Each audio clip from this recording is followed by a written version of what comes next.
number two to properly record this and actually include everything. So first of all, uh, as mentioned before, there are differing levels of difficulty that you're going to run into depending on your IDE when it comes to actually running the Spring file. Uh, to demonstrate that I'm not running it with a database hookup right now, I'll run it and it will crash very hard because I have no database installed. So what you're going to want to do is simply Google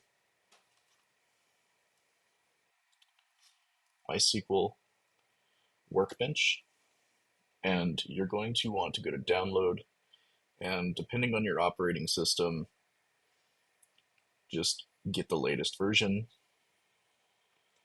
Next, you're going to want to get the community server. Similar process, download community server, select your operating system, click download. I already have it downloaded, so we'll go here to my desktop.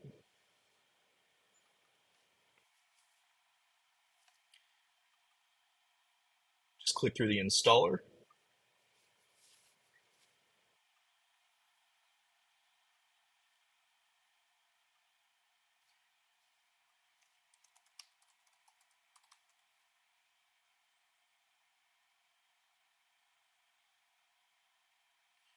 When you get to your configuration, the password that we just happen to be using that's linked with uh, our application properties here in IntelliJ is admin admin.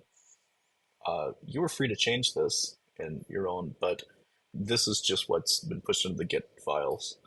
So it will run naturally if you just use admin admin.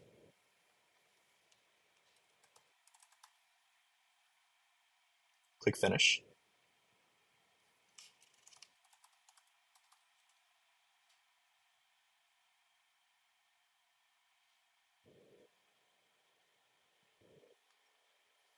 Great. So this should work right out of the box.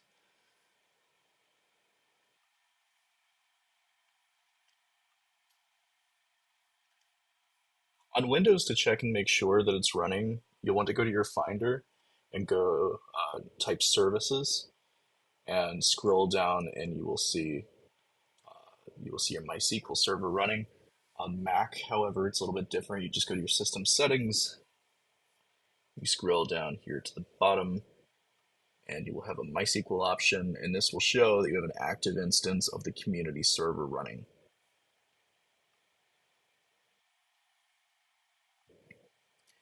Now go to your MySQL Workbench.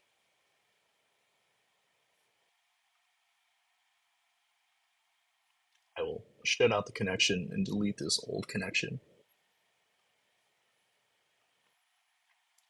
Click the plus sign to add a new connection. You can name this anything you would like. I will name it software engineering project. To set your password, go here to store and keychain, and you'll want to use the same password that you configured the community server with, which in our case is just admin admin.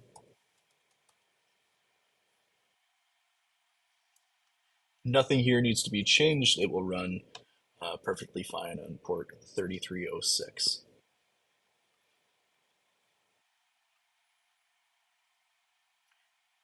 Testing connection, we see that we have successfully made the MySQL connection.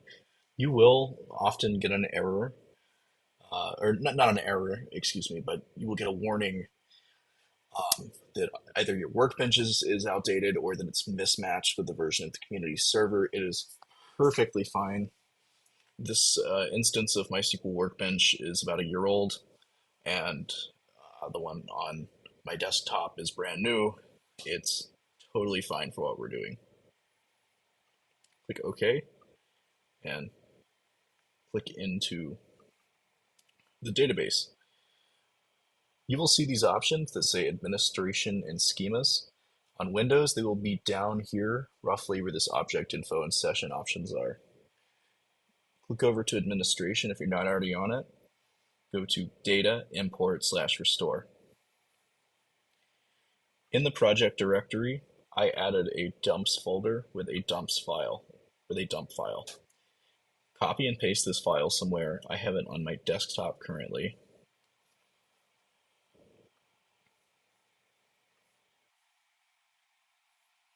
And make sure to click Import from Self-Contained File and go over here and select the downloaded file.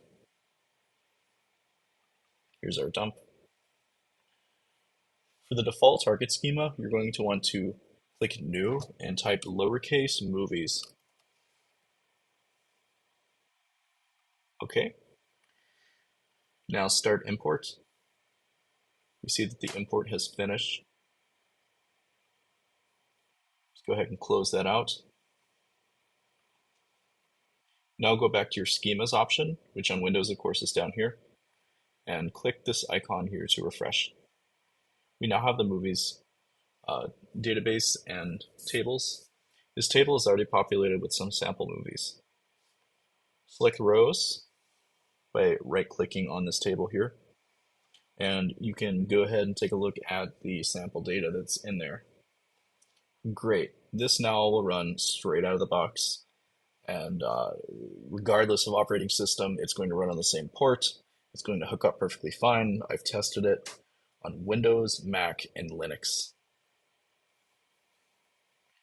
Again, we are perfectly configured for this, and our database is running, so we will go ahead and click Run. And as you can see, we did not crash this time. We'll go back to our browser, go localhost 8080. Now everything here is being pulled from the database and it's persistent. Our search is functional, which is something, which is a feature that's built specifically into the database. We can search, say, for the Joker. It's not case sensitive. And Bob Marley. To emphasize the search feature, you can search for movie titles, main cast, directors, and producers. Again, I happen to know the Bob Marley movie is produced by Ziggy Marley. So we'll say the Joker, say Joker, and Ziggy. We get results for both. Additionally, if you are using IntelliJ Ultimate, you can go here to your side tab, click Databases, and you can add a new data source and add this MySQL database in, which will default over the application properties. So again, the user is root. That's how we configured it. And the password is admin. I'll retype. I think I.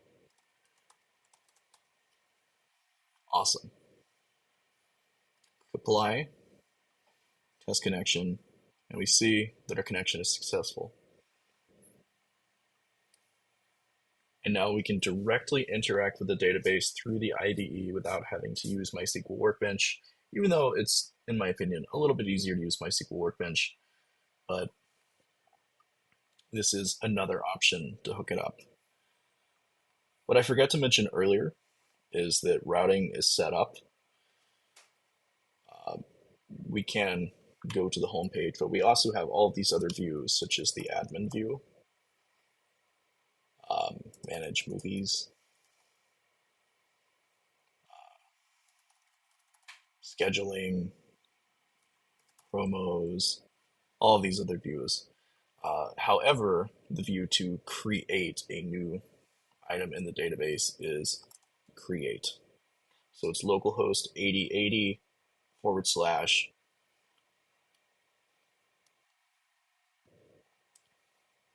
We will create another movie for the database. We will do the recent Indiana Jones movie just because it's easy to find assets for.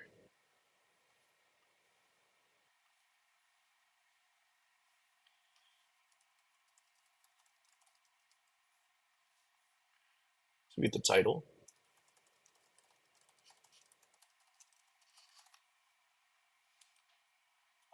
We'll enter a couple of cast members here, like Harrison Ford and Phoebe Waller-Bridge.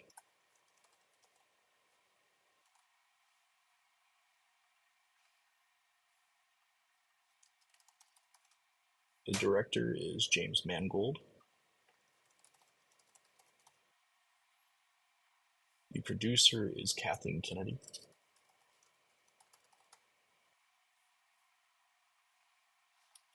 The rating is PG-13, which will be changed. Actually, a lot of this Cream new movie will be changed. However, for now, we're entering it like this instead of an integer or selection. For the reviews link, um, again, this will change and become an integer, 1 to 5 eventually. However, I've just been using Rotten Tomatoes.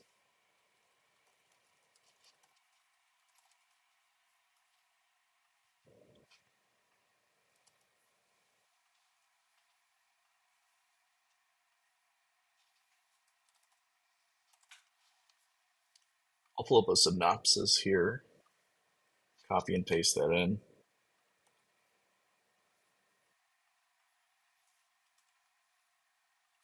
Now we want a trailer photo and video.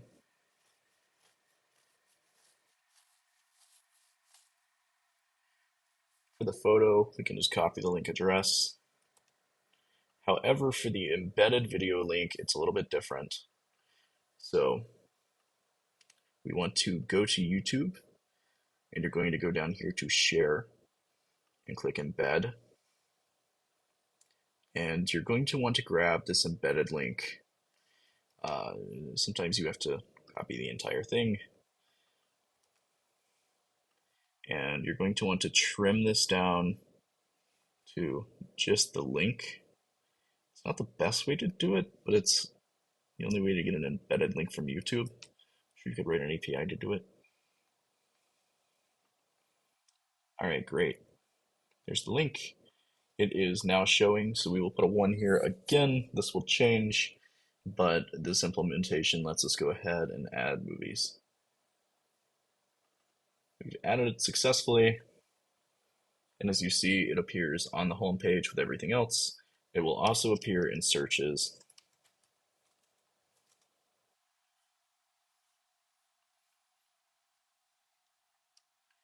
If you have any more questions about this, feel free to let me know, and I will get back with you immediately.